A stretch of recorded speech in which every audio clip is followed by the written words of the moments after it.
Palestine, as you hear it today, is a concoction from the 1960s.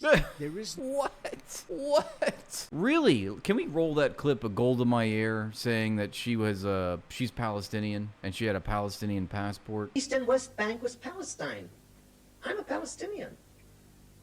From 21 until 48, I carried a Palestinian passport. God, that's so weird that Lord Balfour called it Palestine. That's so weird that all of the early Zionist leaders referred to it as Palestine and the colonization of Palestine. But no, according to this chode, it's the concoction of the 1960s. Wow, that is big if true. no Palestinian people. They're Jordanian, they're Egyptian, right? There is no such thing as Palestine. Imagine if we... What? What? There is no such thing as Israel. Israel is a concoction of the 1940s. This is another case of the Zionists accusing of that which they are actually confessing. And that's what's going on. I mean, can you believe this guy? Get a load of this guy. We can teach the children of our neighbors that Jews have a right to exist.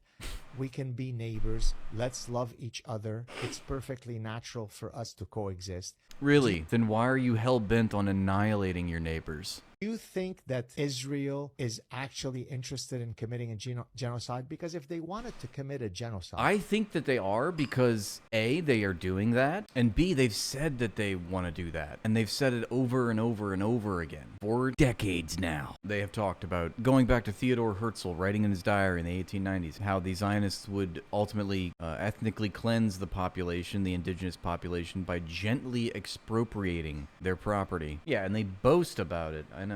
Yeah, this guy's from Brooklyn, obviously, clearly. He's indigenous to the Middle East. It would take well less than the time that I've been on this show today for every single Palestinian to be eradicated. Yeah, the fact that this eradication, this genocide is occurring over time, clearly that means that there's no crimes against humanity being committed, because really, if the Israelis wanted to genocide Palestine, it would take less than this conversation to make that happen. They just have to drop a nuclear bomb. See? I'm Yisrael Chai. Aren't we so generous? Aren't we so kind and compassionate? We kill them slowly. We kill them softly. Given Israel's might. The Palestinian... Israel's might? You mean the United States might. That's what you really mean, Shlomo. Israel has no might. Israel boasts that it is a proud lion, but let's see how proud and lion-like they are without U.S. funding and U.S. weaponry. population has increased fivefold. Yeah, the population of the Gaza Strip has increased fivefold because of its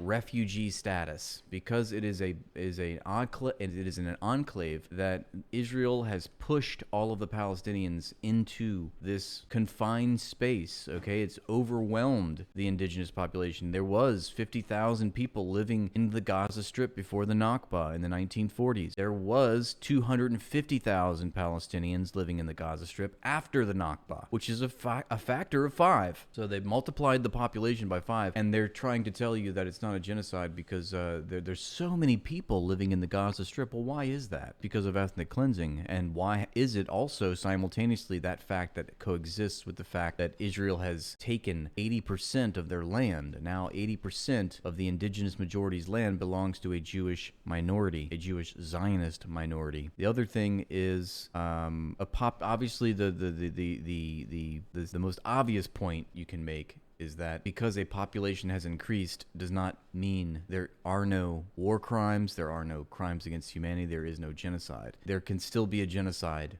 legally speaking. There can still be the destruction in whole or in part of an entire civilization, which is the legal standard of genocide, in spite of a population growth. And the other thing is, you don't measure the population by what it was a couple decades ago to now and say, oh, there's been a population increase, so therefore no genocide. What you would do is, if you were actually objective about this, you would measure how many Palestinians would there be in Palestine if there was no Israel, if there was no ethnic cleansing to begin with. How many Palestinians would be living in Palestine? And then you would see that actually the population has gone down, because in actuality, I should say, there should be at least 10 million more Palestinians living in Palestine, but it's largely a diaspora population. There's 7 million across the world, I think, you know, living outside of Palestine, living in exile, living as refugees. And a lot of them are already in Jordan. That's the thing, is he's saying, oh, they're really Jordanians. Well, they've been expelled to Jordan, you know? So you would have to factor in all the people that have already been displaced if you want to make a critical argument to say that the population has increased from where it was in, you know, I don't know, the 60s to where it is now. The populations have increased all over the world. Doesn't mean that there aren't, you know, massive war crimes being committed against people. It's a silly argument in all phases, you know? So Jews are really